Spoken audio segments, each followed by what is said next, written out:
Baik, Bunda yang dirahmati Allah, tema kita pagi ini adalah istri pembawa suami, pembawa rezeki bagi suami ya. Oke. Kenapa Ahilman tuliskan judulnya biar jelas? Karena biasanya Bunda sok ditanya ku suami kan, Bunda tadi ngaji, iya. Apa temanya? Ada aja. Saking kulier eta teh.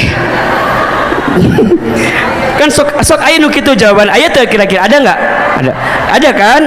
Kada suami teh, tan jadi Bunda ngajinya dapat apa ngaji teh? Ah banyak pokoknya mah. Apa emang? Percuma aya moal ngerti. Ada di antara Bunda yang ditakdirkan nanti menjadi seorang istri bagi suaminya. Seorang istri berpotensi membersamai suaminya dalam kebaikan. Bahkan seorang istri itu bisa membawa rizki bagi suaminya, membawa kebaikan bagi suaminya. Silakan dibuka surat An-Nisa ayat 34. Surat apa? An-Nisa ayat 34. Saya hapus ini. Saya hapus ya. Sampai jam berapa Bunda kajian kita? Sampai jam berapa? Jam 2. Baik. Bunda sampai jam 2-nya. Ahilman sampai jam 11 mungkin ya. Insyaallah ya Rabbana ya Karim. Baik. Insyaallah. Baik. Perhatikan Bunda. Ya, surat apa tadi? An-Nisa ayat 34. Surat An-Nisa surat keempat ayat 34. Okay.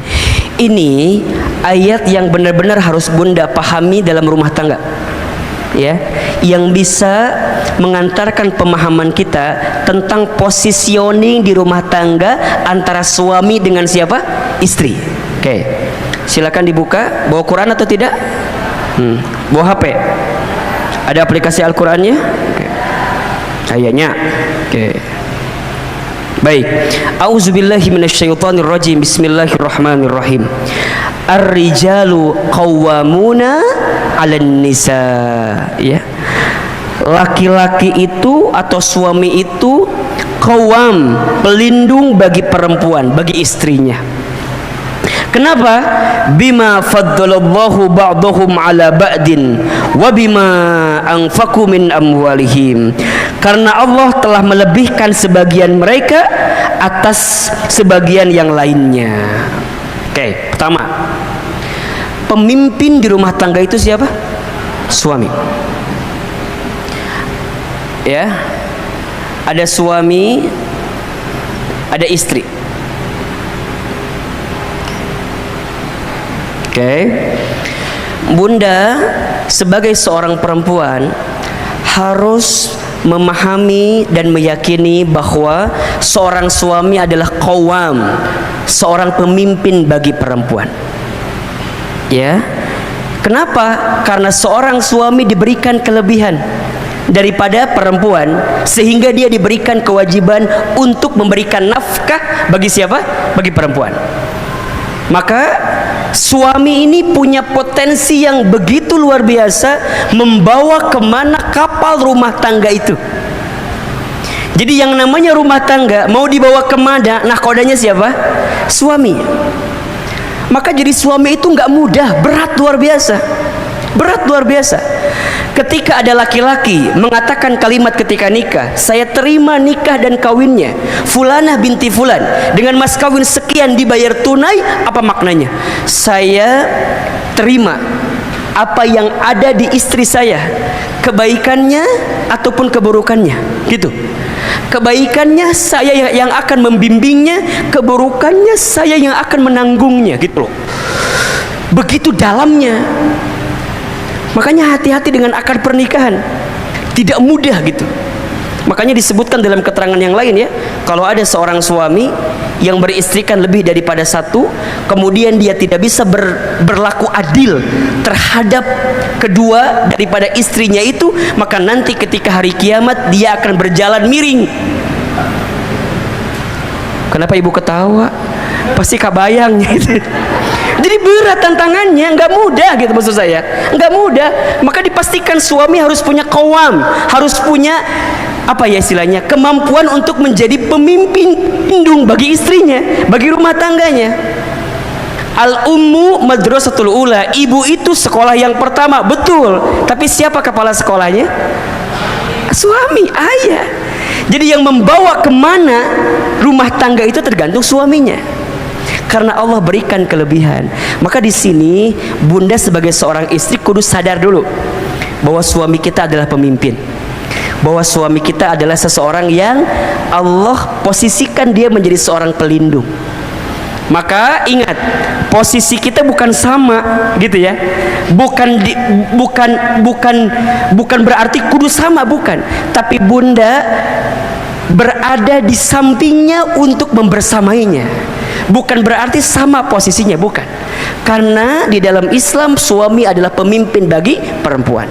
Nah sekarang pertanyaannya, suami yang bisa menjadi qawam ini gak bisa lahir bim salabim abrakadabra prok prok prok jadi apa, gak bisa. Suami yang bisa jadi qawam, yang bisa jadi pemimpin itu, pelindung itu, tentu suami yang memiliki kapasitas. Maka ketika kita jadi suami, kudu belajar, kudu ngaji, kudu ikut taklim agar kita dikuatkan membawa gerbong ini gitu loh. Jelas? Jadi yang namanya rumah tangga itu kan bunda kudu belajar setiap waktu, betul apa enggak? Rumah tangga itu sekolah yang paling lama. Kalau sekolah yang paling lama berarti belajarnya juga lama. Kalau belajarnya lama berarti ujiannya juga banyak, lama, betul? Maka kudu belajar. Nah, suami yang mau belajar, meningkatkan kapasitasnya menjadi seorang qawam, menjadi seorang pelindung, menjadi seorang pemimpin, butuh ilmu gitu, butuh penguatan sehingga dia bisa membersamai keluarganya dalam kebaikan. Dan yang kedua, ini yang paling penting, seorang suami yang menjadi qawam itu tidak lahir begitu saja, tapi dia didampingi oleh orang yang membersamainya. Siapa itu? Istri. Jadi sebenarnya itu berkesinambungan gitu bunda, bersamaan. Kalau ada pemimpin yang baik, biasanya di balik layarnya ada orang-orang yang baik, betul apa enggak? Betul? Bunda jadi direktur utama, pasti di sampingnya ada direksi yang lain kan? Ada kadif, ada kadep, betul? Ada pendamping, ada penguat dari sisi yang lain yang bisa menguatkan kepemimpinannya, betul? Di rumah tangga suami kita pemimpin, tapi kepemimpinannya tidak akan berjalan dengan baik kalau tidak ada pendamping yang baik. Siapa pendampingnya itu? Istri. Artinya secara konteks ini suami dengan istri punya peran masing-masing atau tidak? Punya peran atau tidak? Punya peran. Rumah tangga layarnya akan kemana, layangannya akan terbang sampai mana, tergantung bagaimana keduanya memposisikan peran sebagai suami dan istri. Jelas?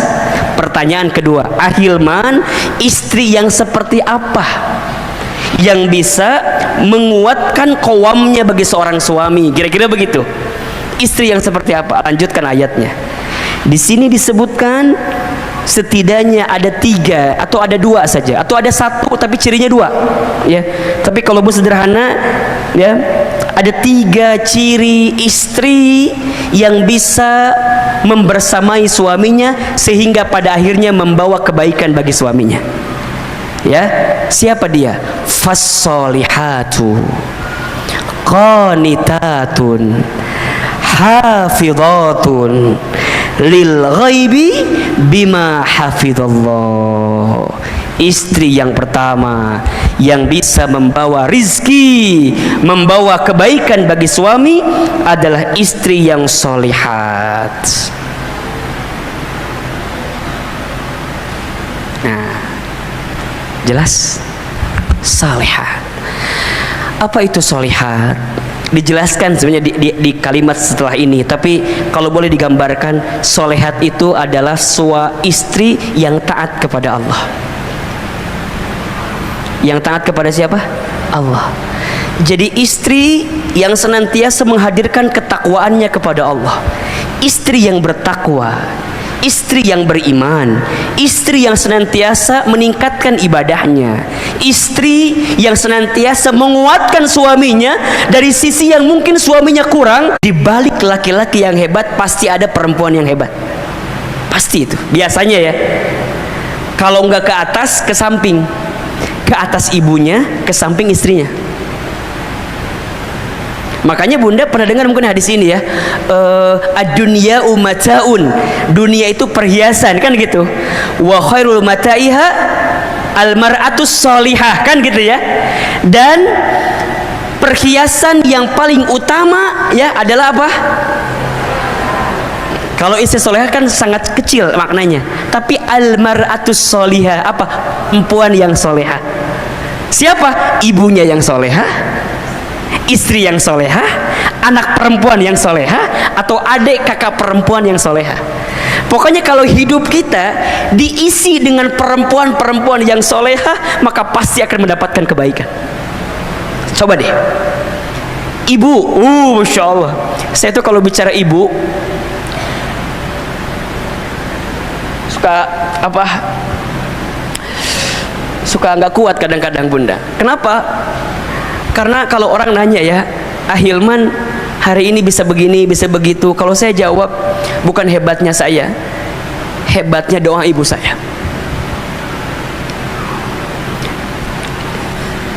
Ibu saya itu waktu saya kecil gitu ya, saya tuh nakal banget bunda. Nakal banget. Kalau main bola, belum pecah kaca tetangga, belum beres main bolanya gitu. Saking ngagodanya luar biasa gitu ya. Sampai tetangga tuh banyak yang komplain gitu. Ibu, ini si Iman tuh gini. Apa kata ibu saya? Iya maafin ya, nanti Iman bakal jadi ustadz katanya gitu.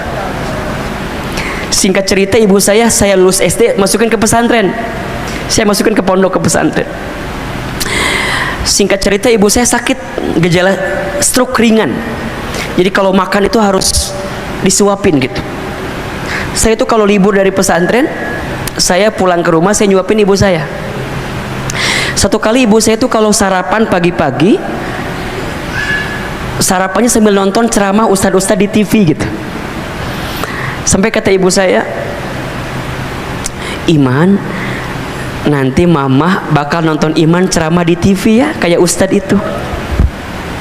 Terus saya bilang, nggak mungkin mah, kita orang kampung, orang miskin, orang desa. Saya orang Garut aslinya. Ke Jakarta aja nggak mungkin gitu ya, agak gimana gitu mikirnya, jauh gitu. Tapi kata ibu saya, jangan gitu ya nak, aminkan aja katanya, aminkan aja. Terus tiba-tiba ada iklan pakai bahasa Inggris. Kata ibu saya, nanti Iman bakal sekolah pakai bahasa Inggris ya. Mungkin maksudnya ke luar negeri kali ya. Satu kali ibu saya dapat sejadah gambarnya Ka'bah dari orang yang pulang haji umroh. Kebiasaan ibu saya kalau ba'da sholat suka baca talbiyah, labbaik Allahumma labbaik, labbaik la syarika lak labbaik. Saya tanya ibu saya, mama teh kenapa kalau habis sholat suka baca talbiyah? Kata mama saya, Iman, mama tuh pengen berangkat ke Baitullah katanya. Sampai dipegang pipi saya, kalau mama nggak berangkat ke sana, mama doain ya Iman bisa bolak-balik ke Baitullah. Hadirin yang dirahmati Allah, izin Allah, apa yang hari ini, apa yang dulu ibu saya pernah ucapkan, hari ini kejadian semua. Ibu saya bilang nanti Iman bakal ceramah di televisi. Izin Allah setiap pagi Allah berikan kesempatan itu. Tapi ibu saya nggak pernah nonton saya ceramah di TV, karena Allah telah panggil usia ibu saya duluan. Saya dapat kesempatan ke Amerika, ke Kanada, ke Jepang. Tapi ibu saya nggak pernah tahu kalau saya pernah berangkat ke sana, karena Allah telah panggil usia ibu saya lebih dulu. Saya sebelum pandemi bisa berangkat haji umroh dengan izin Allah, bolak-balik karena kita pembimbing haji dan umroh di beberapa tour and travel. Tapi saya belum sempat menggenggam tangan ibu saya untuk bisa berangkat ke Baitullah. Tapi kalau hari ini kita mendapatkan kebaikan, maka saya sering kali sampaikan, bukan hebatnya saya, tapi hebatnya ibu saya. Maka hati-hati ya bunda sayang, kalau sekarang kita masih punya ibu, sayangi ibu kita, bahagiakan ibu kita. Karena ada 5 air yang dikeluarkan oleh seorang ibu yang tidak akan bisa digantikan oleh anaknya. Ada berapa? 5 air yang dikeluarkan oleh ibu kepada anaknya yang tidak akan digantikan oleh anaknya, tidak akan bisa. Yang pertama, air ketuban saat ibu mengandung anaknya. Yang kedua, air darah saat ibu melahirkan anaknya. Yang ketiga, air susu saat ibu menyusui anaknya. Yang keempat, air keringat saat ibu merawat membesarkan anaknya. Dan yang kelima, air mata saat ibu menangis mendoakan anaknya. 5 air yang dikeluarkan oleh seorang ibu untuk anaknya yang tidak akan bisa digantikan oleh anaknya. Air ketuban saat ibu mengandung anaknya. Air darah saat ibu melahirkan anaknya. Air susu saat ibu menyusui anaknya. Air susu saat ibu menyusui anaknya. Air keringat saat ibu merawat membesarkan anaknya. Air mata saat ibu menangis doakan anaknya. Maka di balik laki-laki yang hebat biasanya ada perempuan yang hebat. Siapa? Ibunya atau juga istrinya. Maka hati-hati ya, seorang suami jangan mudah menyakiti perasaan istri. Karena ketika hati istrimu terluka, tersakiti, boleh jadi mengundang kekecewaan yang datang dalam kehidupanmu. Bunda sering menemukan kali ya, ada seorang suami yang dengan istrinya dari nosot naik gitu ya, tiba-tiba mohon maaf dia lupa diri, kemudian istrinya tersakiti, kemudian apa yang terjadi? Cet, habis. Ada nggak yang begitu ceritanya? Kan sering kita menemukan. Kenapa? Karena kezoliman, karena kesalahan yang dilakukan. Maka hati-hati. Maka Bunda belajar ya, jadi istri yang solehah, yang taat kepada Allah, bertakwa kepada Allah. Karena ini mengundang kebaikan bagi suami kita. Jadi kalau Bunda sekarang sholat, kalau Bunda sekarang baca Quran, kalau Bunda sekarang taklim, Bunda niatkan juga di dalamnya, ya Allah, mudah-mudahan kesalehanku ini bisa menutupi kekurangan suamiku. Mungkin suami kita ngajinya kurang, mungkin suami kita sholat tahajudnya jarang, mungkin suami kita doanya jarang. Maka Bunda kuatkan sebagai seorang istri karena bisa membersamai suami dengan penuh kebaikan. Betul? Yang kedua, istri pembawa kebaikan bagi suami adalah istri yang qanitat. Qanitat. Tadi yang pertama apa? Solihat. Yang kedua qanitat. Apa itu qanitat, Ahilman? Qanitat itu artinya istri yang taat patuh kepada suaminya. Istri yang taat patuh kepada suaminya selama suaminya menyuruh sesuatu yang tidak melanggar syariat. Oke, saya mau tanya sekarang, tolong jawab. Nyuci piring tugas siapa? Tolong jawab. Oke, suami. Tugas siapa? Suami. Nyuci baju tugas siapa? Ngepel tugas siapa? Masak tugas siapa? Oke. Tugas ibu apa? Tugas ibu taat kepada Allah, taat kepada suami. Taat kepada Allah, taat kepada suami. Jadi kalau suami nyuruh nyuci, halo, jelas. Jadi kalau suami kita nyuruh ngurus rumah, urus rumah. Kalau suami kita nyuruh masak, masak. Tebak, tapi niatnya apa? Niatnya ini bentuk ketaatanku kepada siapa? Kepada suami sebagai bentuk taat kepada siapa? Allah. Kenapa Bunda harus taat sama suami? Apa jawabannya? Karena perintah Allah. Itu. Jadi, Ustaz, kenapa aku harus taat sama suami? Kan suami aku nggak ada gunanya. Kadang-kadang suka ada, buat apa? Buat apa? Buat apa? Bukan buat apa. Ini perintah Allah. Istri diperintahkan untuk taat sama suami. Oleh siapa? Oleh Allah. Kenapa? Karena Allah letakkan surga bagi istri pada ridhonya siapa? Pada ridhonya suami. Jadi kudu kumaha, Ahilman? Memang begitu. Apa kata Nabi?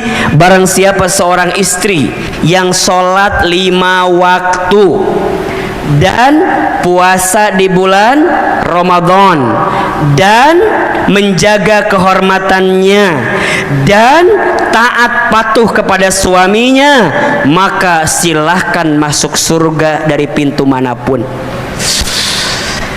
Bunda mau masuk lewat pintu yang mana silahkan. Syaratnya apa? 4. Satu apa tadi? Sholat 5 waktu. 2. Puasa di bulan Ramadan. 3. Jaga kehormatan. 4. Taat patuh kepada suami. Silahkan masuk surga dari pintu manapun. Sekarang kita urutkan. Sholat bagaimana? Aman? Checklist. Puasa aman? Checklist. Jaga kehormatan aman? Insya Allah aman.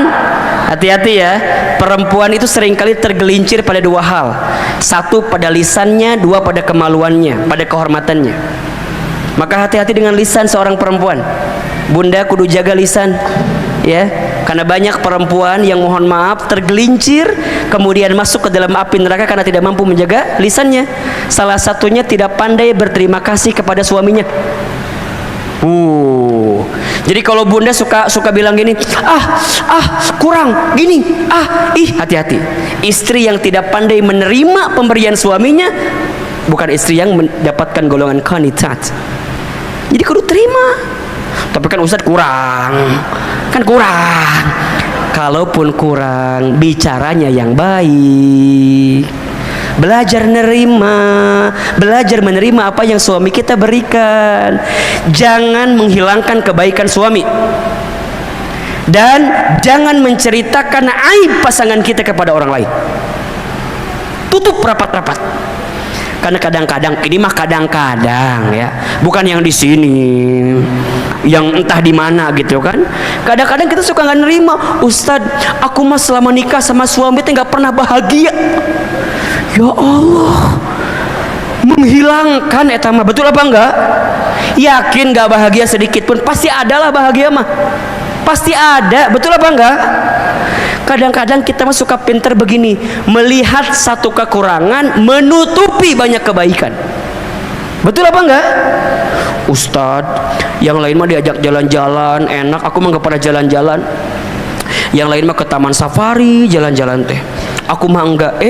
Ari ke taman kota wisata naik motor kekulilingan, eta kan juga jalan-jalan. Hargaan atuh suami teh. Bunda jangan tidak menghargai suami kita, bunda. Hilang pahala kita jadi seorang istri itu. Hargai apa yang suami kita berikan.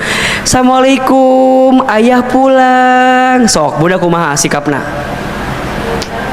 Nah, jam sekian geus balik. Kadang-kadang kita mah suka gimana nya sikapna teh. Suami pulang, kita nonton TV we kieu. Nonton azab. Salam, ya, tang, ada hal, makan di sini, makan di sini, nggak disambut itu nggak baik. Bunda sambut, assalamualaikum, ayah pulang, waalaikumsalam, nani, ayah, asya, gitu. Jadi bunda tuh kalau bermanja-manja depan suami boleh apa enggak? Wajib. Jadi kalau suami pulang tiba langsung, suami pulang langsung set nyari tiang. Ayah,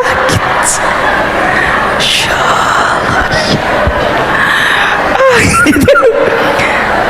Nanya, waalaikumsalam, ayah pulang. Ya udah, cium tangannya, ambil tasnya. Ayah mau makan dulu, mau mandi dulu, atau mau nyuci baju dulu, atau mau apa dulu gitu. Siapin makannya, siapin handuknya, kudu begitu. Itu teh pahala, masya Allah bunda. Qanitat, bunda taat kepada suami karena diperintahkan oleh siapa? Oleh Allah. Bunda jadi cantik depan suami boleh apa enggak? Boleh banget, bahkan kudu. Ciri istri yang baik, 1, ketika dipandang suaminya membahagiakan suaminya. Dua, ketika diperintahkan suaminya, dia taat patuh kepada suaminya selama suami tidak memerintahkan perkara yang melanggar syariat. Dan yang ketiga, ketika ditinggal suaminya, dia mampu menjaga diri dan kehormatannya. Jadi bunda cantik teh harus. Tapi karena apa? Karena Allah. Ini perintah dari siapa? Allah untuk suami kita, kepada kita. Jadi bunda nih kudu cantik depan suami. Ikutan senam zumba. Bunda senam bunda teh bilang sama suami, punten ayah iya, alhamdulillah bunda teh udah hampir 1 bulan ikutan senam. Oh gitu. Di mana senamnya? Senam zumba. Di mana? Itu di senam zumbanya Ibu Lilis. Jadi di situ. Di Gunung Putri atau di dinya ayah cenah. Terus kumaha? Coba lihat. Ayah lihat ada perubahan enggak dalam diri bunda? Tiba-tiba suami teh ngomong kieu. Oh, bunda teh senam. Nya, coba lihat. Ada perubahan enggak? Oh. Kumaha ayah? Awa perubahan. Misalnya bunda teh digituin sama suami, jangan sakit hati. Karena niatnya untuk siapa? Untuk Allah niatnya. Jadi bunda senam zumba, jungkir balik, kesangan, keringetan, teu dihargai, teu nanaon. Da aku mah berusaha berpenampilan cantik, ini perintah Allah kepada saya. Suami ngehargain syukur, suami ngehargain yang jangan jadi pusing. Jangan jadi percuma Hilman aku mah senam ge teu dihargaan. Geus besok rek dahar we terus ulah gitu. Bunda masak, coba masak buat siapa niatnya? Oke, untuk suami, tapi niatnya karena siapa? Karena Allah. Bunda masak, tiba-tiba suami telepon, assalamualaikum, salam, ayah di mana? Pulang jam berapa? Bunda punten, ayah teh pulang agak malam, jadi sepertinya ayah nggak makan di rumah.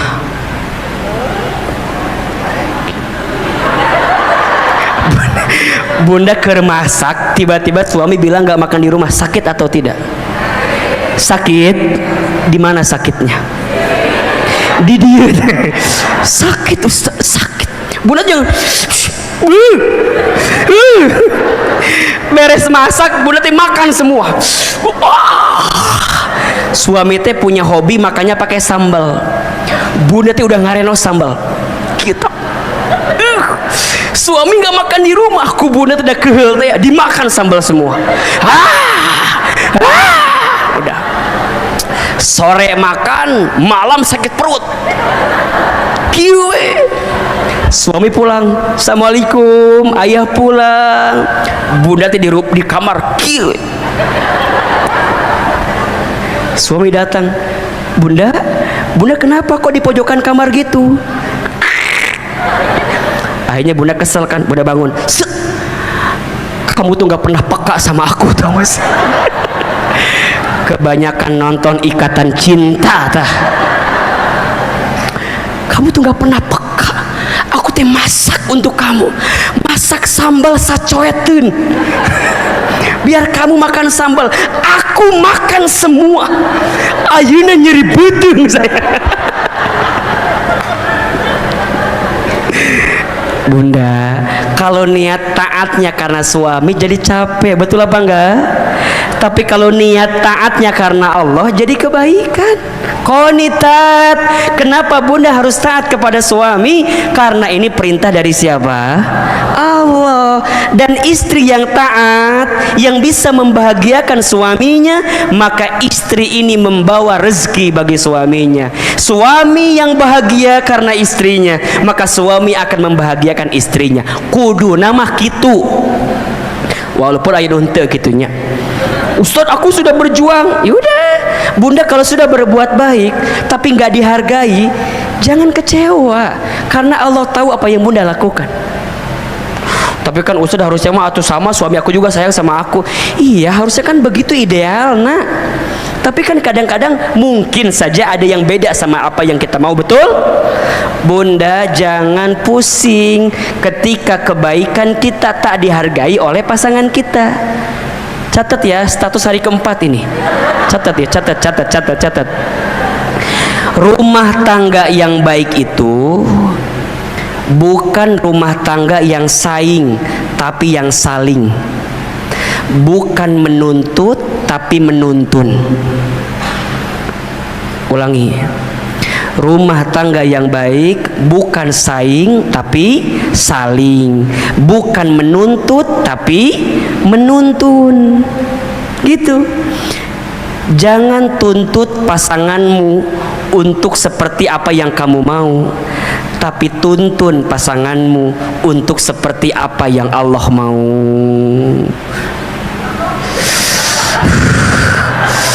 Ulang Ustaz, maklum Pentium 2 gila. Jangan tuntut pasanganmu untuk sesuai apa yang kamu mau, tapi tuntun pasanganmu untuk sesuai dengan apa yang Allah mau. Bukan maunya kita, tapi maunya Allah. Bunda taat suami itu bukan semata-mata maunya suami, tapi maunya siapa? Maunya Allah. Bunda taat kepada suami karena Allah perintahkan itu kepada kita. Coba kalau Allah perintahkan kepada kita dan kita menjalaninya, dapat pahala apa enggak kita? Dapat pahala atau enggak? Dapat. Jadi bunda jangan ngerasa ngapain tuh dihargaan, ngapain gak dihargai. Jangan pernah berpikir kebaikanmu tak dihargai, karena Allah pasti menghargai apa yang kamu lakukan. Kesalahan suamimu, biarkan itu jadi tanggung jawab dia dengan Allah. Sedangkan kita jadi seorang istri, tetap memberikan yang terbaik untuk suami kita.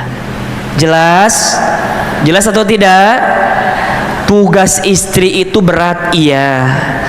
Dari kapan Ustadz? Dari terbit matahari sampai terbenam mata suami. Catat status hari kelima itu ya. Tugas istri itu dari kapan? Dari terbit matahari sampai terbenam mata suami. Ya, nah hanya meni berat gitu, berat karena pahalanya surga. Istri solehah itu, istri qanitat itu berat karena pahalanya surga. Kalau ringan pahalanya apa?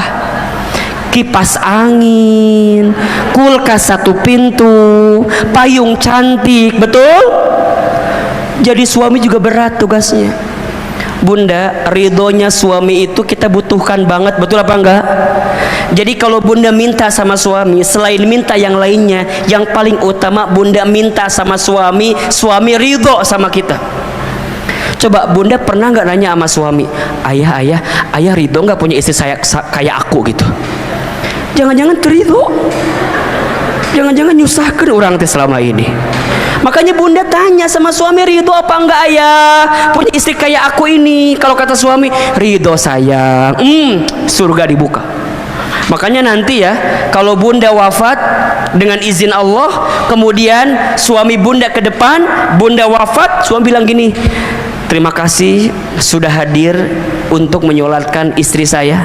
Saya bersaksi selama dia jadi istri saya, dia adalah istri yang solehah, istri yang baik, dan saya ridho kepada istri saya. Itu surga dibuka untuk bunda. Makanya dari sekarang nanti bunda pulang ke rumah, bilang sama suami, suami kadieu naon latihan sambutan heula. Sambutan heula. Sambutan apa? Sambutan heula. Sambutan naon? Ridhonya suami itu masya Allah. Makanya kan Allah itu menitipkan ridhonya kepada manusia ada 3 kan ya. Ridhonya anak tergantung ridhonya siapa? Orang tua. Ridhonya istri tergantung ridhonya siapa? Suami. Ridhonya murid tergantung ridhonya siapa? Gurunya. Dititipkan itu keridhoannya. Maka yang kedua, istri yang bisa membawa rizki bagi suami adalah istri yang apa? Qanitat. Dan yang ketiga, istri yang hafidhah. Hafidhat. Solihat, qanitat, hafidhat. Apa itu hafidhah? Istri yang pandai menjaga. Iya. Menjaga apa? Menjaga dirinya, menjaga suaminya, menjaga kehormatannya, ya. Belajarlah jadi istri yang senantiasa menjaga. Bunda sayang punten ya, hari ini yang jadi krisis bagi kita adalah krisis malu. Betul? Sekarang tuh yang namanya malu barang yang sangat mahal sekali. Ya, ketika bunda mau menampilkan sesuatu, bunda lihat ini baik nggak ya, ini bermanfaat nggak ya, ini madorot nggak ya. Makanya bunda mulai menjaga hari ini, ya. Apa yang bunda posting di sosmed, jaga, ya. Apa yang bunda perlihatkan, jaga. Ketika bunda berpenampilan, dijaga dengan baik. Ketika bicara, bicara dengan baik, ya. Belajar untuk menjaga kata-kata, lisan terutama. Salamatul insan fi hifdzil lisan. Selamatnya manusia tergantung lisannya. Bunda belajar untuk 2022 stop nggak gibah lagi, stop nggak ngomongin orang lagi, stop nggak julid lagi, stop nggak sibuk sama aib orang lagi. Udah, kalau ada teman kita yang ngajak ngomongin orang langsung aja nggak, emang apa sih? Cukup berhenti di kita. Belajar menata kata, menata hati kita. Suami punya salah seberat apapun, kekurangan sebanyak apapun, jangan diumbar aibnya. Ingat, jangan menceritakan kekuranganmu di depan orang lain. Jangan menceritakan tentang dirimu kepada orang lain, katanya ya. Kalau yang buruk-buruk. Kenapa? Yang menyukaimu tidak butuh itu, yang membencimu semakin senang dengan apa yang kamu dapatkan. Jadi belajarlah untuk kemudian menata diri, menjaga hati kita agar menjadi istri yang baik. Insya Allah rumah tangga itu tangga berharga untuk bisa sampai ke surga. Berat memang ujiannya, tapi besar juga pahalanya. Inna idhomal jazai ma'a idhomil balai. Ada 3 ciri istri yang membawa kebaikan bagi suaminya. 1, solihat. 2, qanitat. 3, hafidhat. Rizki apa yang akan diberikan oleh Allah? Seperti apa rizkinya? Bagaimana cara menjemputnya? Dan bagaimana kita bisa mendapatkannya? Insya Allah kita akan bahas di episode yang akan datang. Ya, jelas sampai di sini? Jadi nanti setelah kita bicara istri, kita bicara rizki. Karena rizki itu maknanya luas. Ya, rizki itu maknanya luas. Masih mau dibahas apa enggak? Masih penasaran? Masih mau kajian lagi sama Hilman? Insya Allah ya. Mudah-mudahan kita bisa ketemu di episode yang akan datang.